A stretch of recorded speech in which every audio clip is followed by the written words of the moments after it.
ఇప్పుడు వైరాగ్య ప్రకరణములోని 16వ అధ్యాయము యవ్వన దశ. ఈ మనుజుడు చివరికి ఎట్లో బాలానర్థముల నుండి గట్టెక్కి అనేక భోగవాంఛలతో కూడుకున్నవాడై యవ్వన ప్రాంగణంలో ప్రవేశిస్తున్నాడు. ఇప్పటికే అతని మనస్సులో అనేక దోషాలు, కుసంస్కారాలు గూడు కట్టుకుని ఉంటాయి. ఇప్పుడిక అహంకార కామములనే పిశాచాలు నెమ్మదిగా కనులు తెరిచి జూలు విప్పుతాయి. ఏవేవో గుర్తింపులు, సుఖములు పొందాలని స్వప్నం కంటూ ఉంటాడు. హృదయంలోనే ఉద్భవించిన అహంకార కామములకు ఇక దాసోహం అనటం ప్రారంభించుచున్నాడు. అతి చంచలమైన మనశ్చింతలన్నిటికీ స్వేచ్ఛ వచ్చేస్తోంది. బుద్ధి అనేక వికారములచే ఆక్రమించబడి కలుషితం అవుతోంది. ఈ మనస్సు యవ్వనములోని ఎండమావుల వంటి పరిచయాలను, విలాసాలను, స్వోత్కర్షలను చూచి ఆహా, ఇవన్నీ ఎంత మధురమైనవి, ఎంతగా వాస్తవమైనవి అని అనుకుని పరుగెత్తి చివరకు విషయములు అనే మురికి గుంటలో కాలుజారి పడుతోంది. అందుకే యవ్వనము అనేక మహానరకములకు బీజము వంటిది అని పెద్దలు అంటూ ఉంటారు. ఇందులో ప్రత్యక్షమయ్యే కామ జ్వరాదులన్నీ జీవుని వినాశనం కొరకే ప్రవర్తిస్తున్నాయి. చిత్ర విచిత్రములైన వృత్తాంతములకు, వివశత్వాదులకు ఆలవాలమైన ఈ యవ్వనము వలన వివేకం విషయమై నష్టపోయేవారే ఎక్కువ. కామపిశాచానికి వశం కాకుండా, దుష్కార్యములను ఆచరించకుండా ఈ యవ్వనావస్థను ఎవరైనా దాటివేయగలిగితే అట్టివారు నా దృష్టిలో వందనీయులే, వారే మహనీయులు. ఈ యవ్వనం భోగ సమయంలో మధురంగా ఉన్నట్లే కనబడుతుంది. కానీ కళ్ళు యొక్క విలాసము వలె ఇది అన్ని దోషములకు శిరోమణి వంటిది. దీనిలోని కథనమంతా అబద్ధమే అయినప్పటికీ అప్పటికి మాత్రం నిజమేనని అనిపిస్తూ క్షణంలో జీవుణ్ణి మోసగించి వేస్తోంది. స్వప్న స్త్రీ సాంగత్యంలాగా, ఊహయందు గాంచబడే రతనాల మేడలాగా క్షణకాలపు అసత్య రమ్యత్యం ప్రదర్శిస్తోంది. వేశ్యాస్త్రీ సాంగత్యంలాగా ఈ యవ్వనం మొట్టమొదట మెత్తమెత్తగా జీవునియందు ప్రవేశించి క్రమంగా దుర్భావాలకు, రోగాలకు, దుఃఖాలకు, అరిష్టాలకు నాంది పలుకుతోంది. హృదయములోని జ్ఞానమును యవ్వనం కప్పివేస్తుంటే శివకేశవులంతటి వారే భయపడుతూ ఉంటారు. ఎందుకంటారా? ఇందులో జనించే మోహం మంచి పనులను మరిపింపజేస్తుంది. వివేకమును రూపుమాపటంలో, కాంతావియోగాది కనకనమండే ఉష్ణత్వాలు సృష్టించడంలో, మంచి అలవాట్లను విరమింపజేయడంలో, భ్రాంతి జ్ఞానం ప్రసాదించడంలో ఈ యవ్వనమునకు ఉన్నంత శక్తి మరి దేనికి లేదు. అయ్యో, ఎంతటి నిర్మలమైన మనస్సు అయినప్పటికీ ఈ యవ్వన దశలో కలుషితం అవుతోందే. హే మహర్షి, తుఫాను సమయంలో ఆకాశాన్ని చుంబించే కెరటాలు ఉన్నట్టి నదినైనా దాటవచ్చు. ఈ యవ్వనంలోని తృష్ణా తరంగాలు దాటడం ఎంతమంది తరం?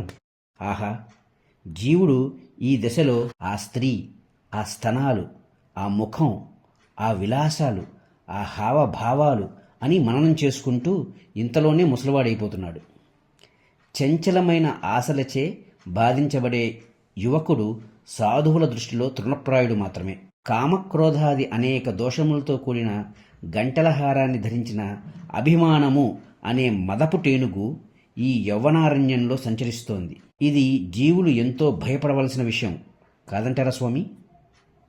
దుఃఖములు అనే కాలకూట విషసర్పాలు, విషయవాసనలు అనే గాలి పీలుస్తూ జీవుణ్ణి కాటువేయడానికి అటూ ఇటూ సంచరిస్తున్నాయి.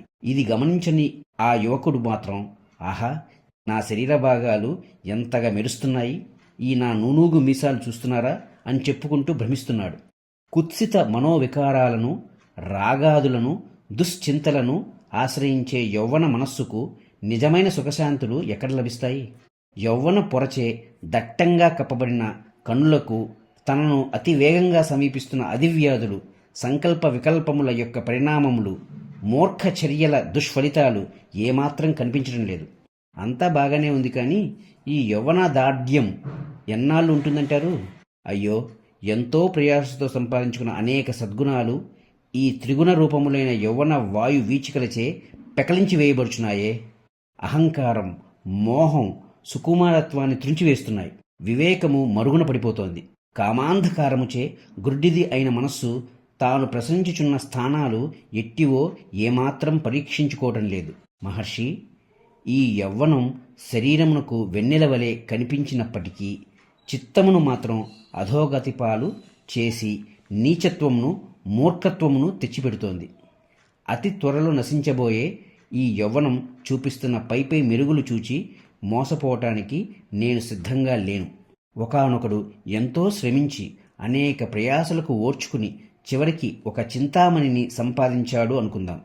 ఆహా, చూచారా నేను ఎంతటి గొప్పవాణ్ణో, ఇప్పుడు ఈ చింతామణి నాదే కదా అని తలచుచూ మాన మద గర్వాలు పొందినవాడై ఇక ఇంటికి బయలుదేరాడు. కానీ పాపం నదిని దాటే యత్నంలో మధ్యలో మణిని చేజార్చుకున్నాడు. చూస్తూ ఉండగానే ఆ మణి కాస్త నీటి ఉరవడికి కొట్టుకుపోతోంది. అప్పుడు అతని మానసిక స్థితి ఎట్లా ఉంటుంది? ఈ యవ్వనం విషయం కూడా అంతే. ఆశపడినన్నాళ్ళు పట్టదు, ఎప్పుడో ప్రవేశిస్తుంది. కామము మొదలైన వికారాలన్నీ తలెత్తుతాయి. రాగము మొదలైన అనేక దోషాలు వివేకమును కప్పివేస్తాయి. ఈ కథ ఇట్లా నడుస్తూ ఉండగా ఇంతలో ఎక్కడి నుంచో ముసలితనం వచ్చి పడుతోంది. చూచారా మహర్షి, మరి ఈ విషయాలన్నీ ఈ బాల్యంలోనే ఎందుకు చక్కగా జనులు విచారించరాదు? యవ్వనం చూసి మురిసిపోవటం చావుకు సిద్ధంగా ఉన్న బాలుణ్ణి ముద్దు పెట్టుకోవటం వంటిదేనని నేను అనుకుంటున్నాను. ఎవడైతే అవివేకించే క్షణభంగురమైన యవ్వనమును చూచి మోహితుడై విషయానందమే జీవిత లక్ష్యము అనే భావన కలిగి ఉంటాడో వాడు నర పశువు అని చెప్పబడుచున్నాడు. అతడు అతి త్వరలో కాలము చేత మోసగించబడినవాడై పశ్చాత్తాపపడబోచున్నాడు. స్వామి, మరల చెప్పుచున్నాను, ఈ యవ్వనము అనే సంకటం నుండి క్షేమంగా బయటపడినవారే మెచ్చుకోదగినవారు. పెద్ద తిమింగిలాలు ఉన్న నదినైనా దాటవచ్చు. రాగద్వేషాలతో నిండి ఉన్న ఈ యవ్వనం దాటడం అంత తేలికైన విషయం కాదు. అది మహాప్రాజ్ఞులకు మాత్రమే సాధ్యం. శాంతి, దయ, దాక్షిణ్యము, వినయము మొదలైన ఉత్తమ గుణములు కల యవ్వనముతో ప్రకాశించేవారు మనకు చాలా అరుదుగా మాత్రమే కనిపిస్తారు. అత్యంత మధుర ఫలములు, సుందర పుష్పములతో కూడిన ద్రాక్ష తీగలు ఎక్కడో గాని తారసపడవు కదా. అందుచేత నేను ఈ యవ్వనము యొక్క పటాటోపమును తూక్ష్ణీకరించి మౌనం వహించాలని నిర్ణయించుకున్నాను.